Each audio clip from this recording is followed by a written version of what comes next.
Deathlings! You tell me all the time what freaks you out about death. Now, I'm not complaining. You should tell me what freaks you out about death. This is the place for it. I'd like to think of my channel as a place of fear and fun, of existential despair and whimsy. But today, I'm gonna tell you about the one death thing that really freaks me out. Do you have nightmares about the dead?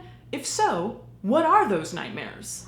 What are those nightmares? What are those nightmares? What are those nightmares? What are those nightmares? What are those nightmares? Nightmares? Nightmares? What nightmares? You're a nightmare, shut up. I do have one major dead body phobia. It's underwater cave diving corpses. I know, you're thinking, really? After all the stuff you've talked about, cave diving corpses freak you out? Bear with me. For those of you who aren't haunted by the image of dead bodies floating in a dark, watery grave, cave diving is basically spelunking, only underwater. Typically, scuba divers dive in open water without anything between themselves and the surface. But cave divers use special scuba equipment to explore underwater caves and tunnels, very often in extreme depths. In cave diving, a diver always has something looming overhead, like the rocky ceiling of an underground chamber, or one's own mortality. Even amongst expert divers, cave diving is considered one of the most dangerous sports a person can partake in. At the Eagle's Nest sinkhole in Florida, this sign is actually posted underwater to deter cave divers from passing what could be the point of no return. I don't know, when the Grim Reaper's there beckoning you, saying, "Come on in, the water's fine, maybe you should rethink this adventure." Hundreds of people have died in cave diving accidents, more than can officially be recorded.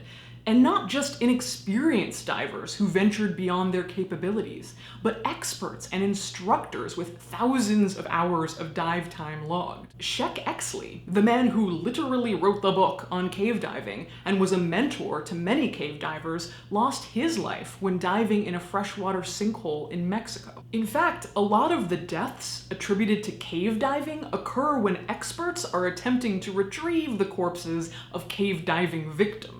Once in the depths of the Earth's ancient flooded caves, it's cold, there's no light, the pressure on the human lungs is enormous, and something called nitrogen narcosis can take place. Nitrogen narcosis occurs when a mixture of oxygen and nitrogen and a diver's breathing is unbalanced.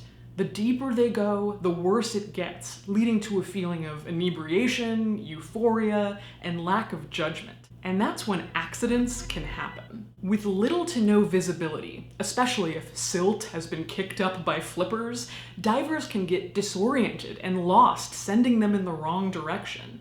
In cave diving, you don't just need enough oxygen mix to descend, you also need enough to decompress and get the hell out, which can actually take hours to do. Not to mention, it's unknown exactly how deep and expansive some underwater cave networks are. With this perfect storm of problems that can plague cave divers, it's a sad fact that many of the world's most famous sinkholes have hosted a few corpses, some of which have yet to be found. For some reason, the idea of coming upon a corpse in the dark, deep, claustrophobic depths is, for me, a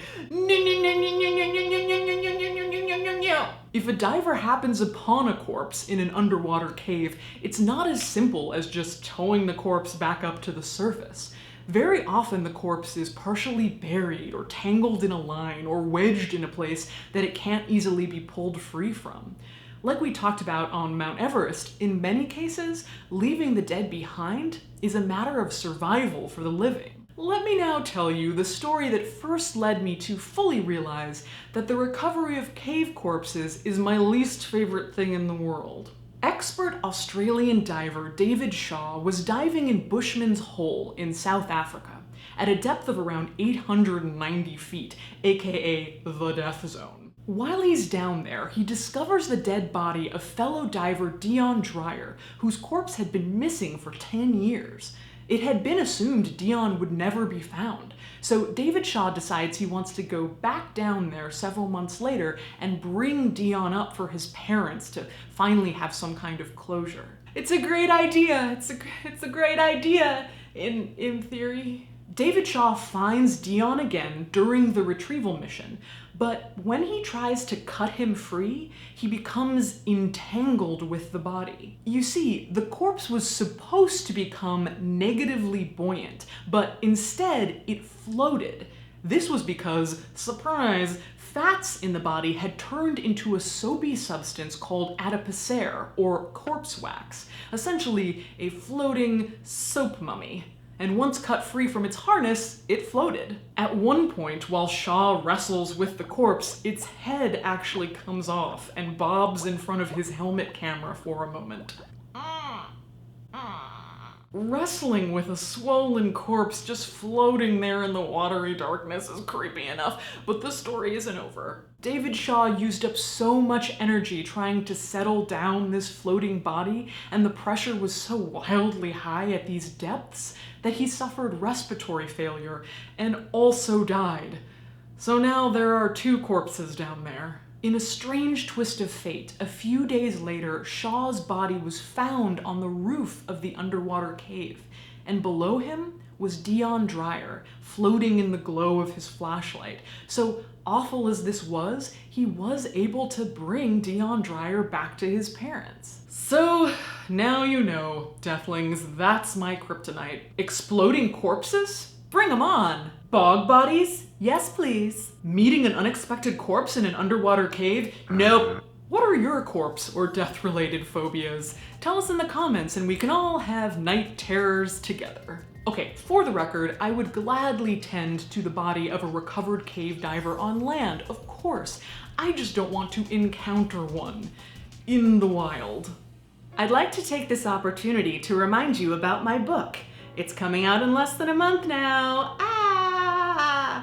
And a reminder, pre-orders help me a lot because they make me seem real to bookstores and libraries. Like a real book writer, a writer of books. Help me seem real. I think I'm also going to do a book-themed Q&A in the next few weeks, and I'm gonna leave it pretty open. Do you want to know about death around the world? Do you want to know about book deals and publishing? Do you want book recommendations?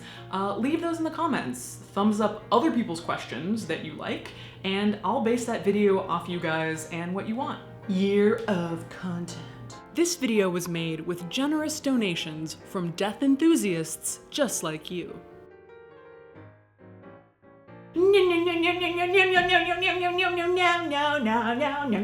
No.